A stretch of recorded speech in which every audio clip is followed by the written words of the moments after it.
বিশ্ব ফুটবলের নিয়ন্ত্রক সংস্থা ফিফার সভাপতি জিয়ান্নি ইনফ্যান্টিনো আগামী মার্চের মধ্যে বাংলাদেশ সফরে আসবেন। সফরে বাংলাদেশ নারী ফুটবলের অর্থায়নের আশা প্রকাশ করেছেন তিনি। বুধবার সুইজারল্যান্ডের দাভাসে বিশ্ব অর্থনৈতিক ফোরামের বাৎসরিক সভার ফাঁকে প্রধান উপদেষ্টা অধ্যাপক মোহাম্মদ ইউনূসের সঙ্গে সাক্ষাৎকারে ফিফা প্রেসিডেন্ট এ প্রতিশ্রুতি দেন।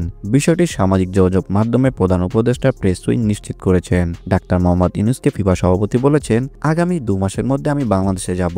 প্রধান উপদেষ্টা বাংলাদেশি নারী ফুটবলারদের জন্য ডরমিটরি এবং অন্যান্য অবকাঠামোর সুবিধা সহায়তা চাওয়ার পর সারা দিয়ে ইনফানিতে বলেন, ফিফা বাংলাদেশের নারী ফুটবলে অর্থায়ন করতে চায়। ইনফানিতো জানান, সৌদি আরবের নারীদের ফুটবলে ফিফা সহায়তা করবে এবং সেখানকার প্রবাসী বাংলাদেশিরাও এই উদ্যোগ থেকে উপকৃত হবেন। এ সময় আমন্ত্রিত হয়ে চলমান যুব উৎসবে বাংলাদেশ সফরে যেতে না পারায় দুঃখ প্রকাশ করেন ইনফানিতো। ভিডিওটি দেখার জন্য অসংখ্য ধন্যবাদ। নিত্য নতুন এমন ভিডিও পেতে হলে আমাদের চ্যানেলের সঙ্গেই থাকুন, সাবস্ক্রাইব করুন, ভালো লাগলে অবশ্যই লাইক করুন। ভিডিও সম্পর্কে যে কোনো মন্তব্য করতে পারেন আমাদের কমেন্ট বক্সে। ধন্যবাদ।